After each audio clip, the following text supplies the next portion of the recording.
Hello everyone, welcome back to Wickleton Golf Club. Today this is going to be your essential guide on how to create the most backspin you possibly can. Let's get into it. Right, so firstly we need to think, how is spin created? There is a collision between ball and club, and within this collision there is something called friction which occurs. Now for maximum friction you want ideally the softest cover ball possible, because that one will stick to the club face for longer.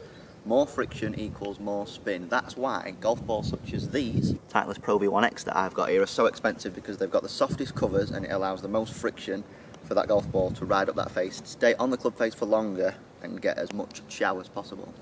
For maximum spin you also need the freshest, deepest grooves you can get. This is a relatively new Titleist SM7 lob wedge that I've got here, so I'm still experiencing a lot of spin with this. If you were to have a club which was maybe 3 or 4 years old and the grooves were a lot shallower than this, you won't get nowhere near as much spin. If we think about the worst combination possible for generating spin, you would look at a wedge that's maybe 5-6 years old and a top flight, something like that. Really hard cover, not as much friction, don't ride up that club face, comes out with no spin.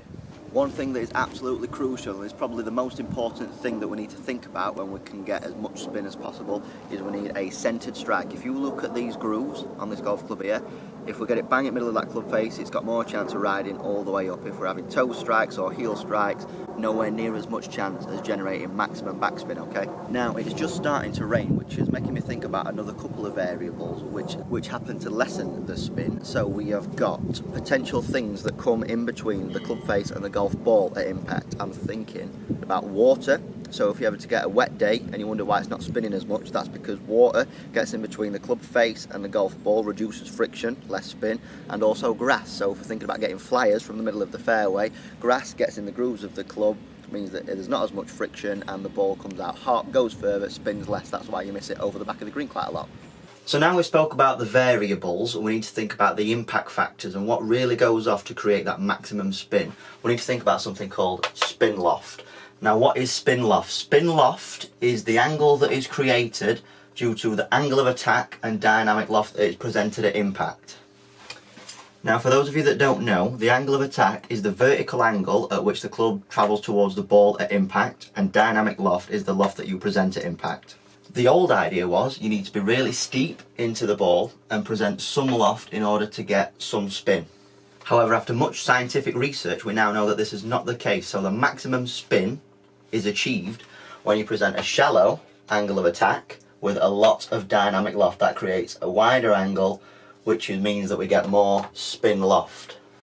So you don't need to hit way down on the ball in order to get loads of spin. Now the final key ingredient at impact is speed, okay? So the more speed we've got, the more backspin we're going to get. The less speed we've got, the less backspin we're going to get.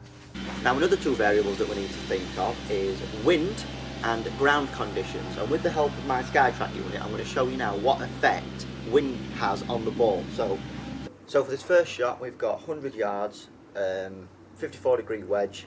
This is with no wind conditions, so I'm not altering this one. Let's see how this one goes.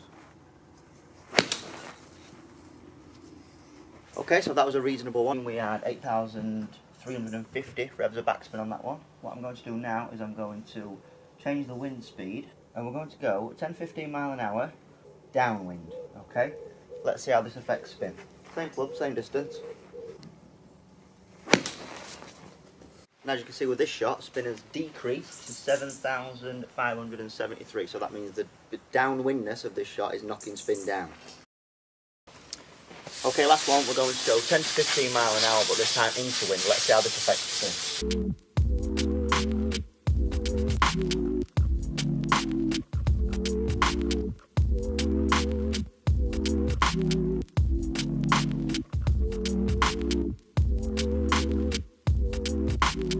And on that last one, because the wind is now 10-15 miles into us, the spin's climbed to 9,200. So that is the effect that being into the wind and coming downwind has on spin. Now of course ground conditions also have an effect on the spin of a golf ball.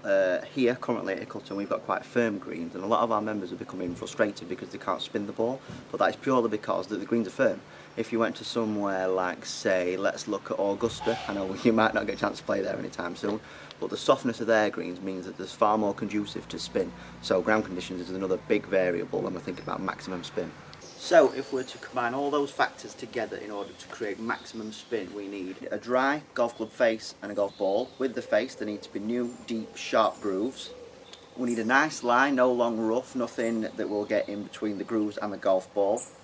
We need a shallow angle of attack, not a steep one, not steep down into it, a nice shallow angle of attack with lots of dynamic loft presented. We need a lot of speed because more speed generates more spin. And most importantly, we need a centered strike. We need something coming right out of the middle of this golf club. And once you put all them together, hopefully you get a shot a little bit like this.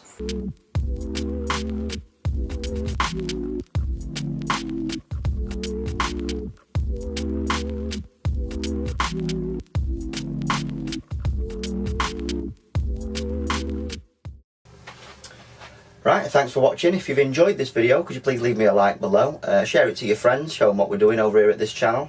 And if you've not subscribed already, could you please do so by clicking the button below. And until next time, thanks very much for watching. Cheers.